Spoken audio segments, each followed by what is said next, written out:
Bunları ben hayata geçirmeliyim. Olimpiya çempionu udur gelir ve onlara ne verirler? Mükafat verirler, hediyeler verirler. Pul verirler.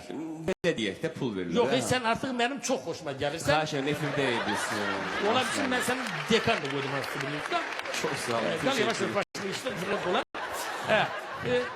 Udur gelir onlara pul verirler. Mesela böyle birini götüreyim Olimpiya şampiyonu Ferdi Mansurov. Yunan Roma güləşçisi. Çok savadsız müdahale ediniz. Mən? Bəli, çünkü Ferdi Yunan yok Azerbaycan güləşçisidir. Bir de böyle sefer yol vermez. Neyse. 2004 yılda Utlu geldi ona ne verdiler? Pul verdiler. Ben. Pul hani hacılar? Yaxşı, Hafiz benim siz de verərdiniz. Koyun. Saçlarım tekrar geçmeyin. Ben özüm de söyüş biləm. Yok Ama size efir demirəm. vaxtıdır.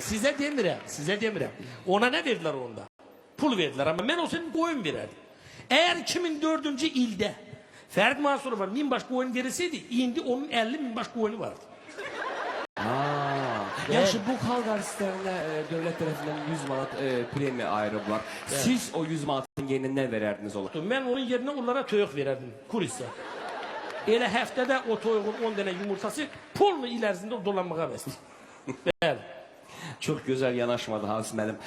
Hafiz müəllim, mən elə gəlir ki, vaxtımız bitdi. Sizin əgər bir fikriniz, bir təklifiniz yoxsa... Var, mənim bir təklifim var. Siz bilirsiniz ki, seçicilərinizə... Bəli.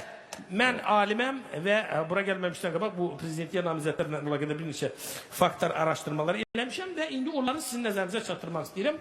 Bu namizədlərlə əlaqədar xahiş edirəm, monitora diqqət yetirək. Buyurun. Aha. Diqqətlə fikir verin. Kimdir? Bu Rüstem İbrahim Bey. Bakın o kim oxşuyur? İldə bir dəfə gəlir, uşaqların başını arladır, çıxır gedir. Hədiyyəni valideynlərdən alır, verir uşaqlara. O uşaqlar nə qayır? İl boyu onu gözləyir. Mən də onu güllələyəcəm ki, da uşaqlar onu bir də gözləməsin. Növbəti şəkil. Sonra? İsa Qəmbər. Mafyozu oxşuyur, onu güllələmək lazımdır. Mən mafyozda bir güllələyəcəm.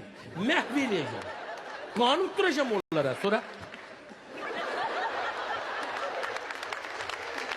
Aha, Erkerim'dir. O oxşuyur, mafyoz. O mafyozun sonuna çatmak lazım. Onların kökünü kesmek lazım. Sonra?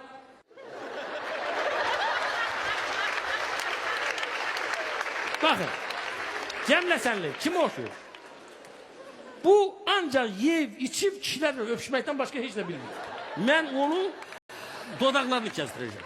Niye? Onu məhv eləyəcəm, onu güllələyəcəm, dərsini soyduracağım.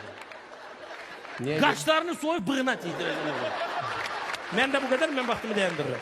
Vaxtınızı dayandırmayın. Bizim vaxtımız da çok məhduddur Hafiz müəllim. Siz özünüz bilirsiniz xalqın gözündə kimsiniz? Kim? Gəlin baxaq. Baxaq.